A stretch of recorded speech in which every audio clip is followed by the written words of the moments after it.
लक्ष्मीनाथसमारम्भां नाथयामुनमध्यमाम् अस्मदाचार्यपर्यन्तां वन्दे गुरुपरम्पराम्। हमारे वैदिक धर्म में एकादशी व्रत का बहुत बड़ा महत्व है। एक महीने में 2 एकादशी आती हैं। जो मनुष्य विश्वास के साथ जीवन पर्यंत एकादशी का उपवास करता है वह मरणोपरांत वैकुंठ जाता है और जब तक जीवित है तब तक स्वस्थ भी रहता है। हम आधुनिक विज्ञान के माने तो भी हमें महीने में 2 से 4 दिन भोजन नहीं करना चाहिए।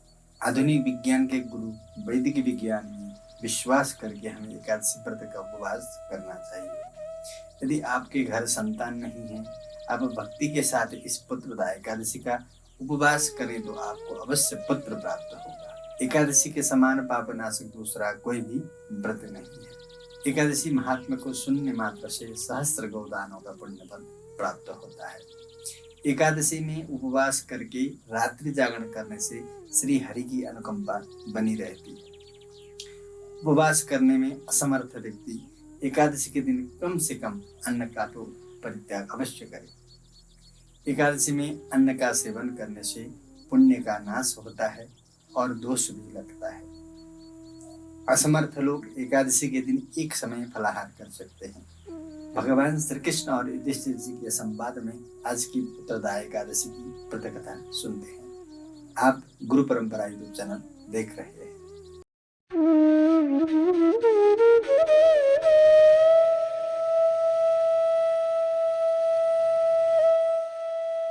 महाराज युधिष्ठिर भगवान श्री कृष्ण से प्रश्न करते हैं, हे भगवान, आपने सफला एकादशी का महात्म्य बताकर बड़ी कृपा की। अब कृपा करके यह बतलाइए कि पौष शुक्ल एकादशी का क्या नाम है, उसकी विधि क्या है और उनमें कौन से देवता का पूजन किया जाता है। भक्तवत्सल भगवान श्री कृष्ण बोले, हे राजन, इस एकादशी का नाम पुत्रदा एकादशी है। इसमें भी नारायण भगवान की ही पूजा की जाती है। इस चर और अजर संसार में पुत्रदा एकादशी के समान दूसरा कोई व्रत नहीं है। इसके पुण्य से मनुष्य तपस्वी, विद्वान, लक्ष्मीवान होता है। इस एकादशी के महत्व को बताने वाला एक प्रसंग सुनाता हूँ, सो तुम ध्यानपूर्वक सुनो। भद्रावती नामक नगरी में सुकेतुमान नाम का एक राजा राज्य करता था। उसके कोई पुत्र नहीं था। उसकी स्त्री का नाम शैव्या था। वह संतान न होने के कारण सदैव चिंतित रहा करती थी। राजा के पितर भी रो रो कर पिंड लिया करते थे और सोचा करते थे कि इसके बाद हमको कौन पिंड देगा।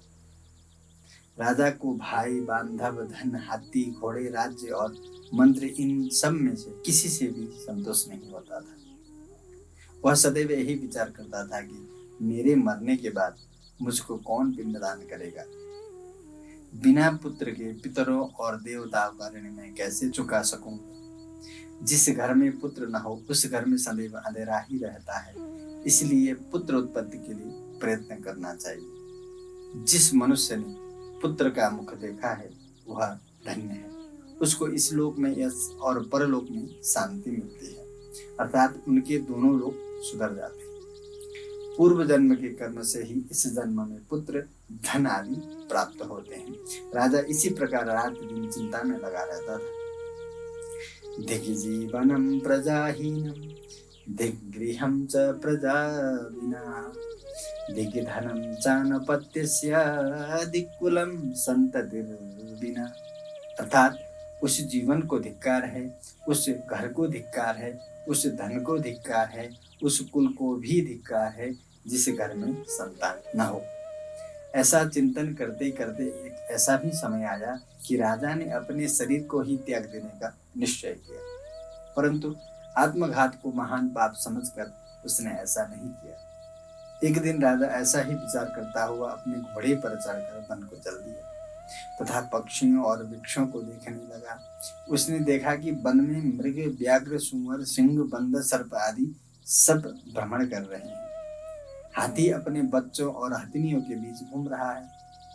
इसी वन में कहीं तो गीदड़ अपने कर्कश स्वर में बोल रहे हैं, कहीं उल्लू ध्वनि कर रहे हैं। वन के दृश्यों को देखकर राजा सोच विचार में लगा रहा। इस प्रकार आधा दिन बीत गया।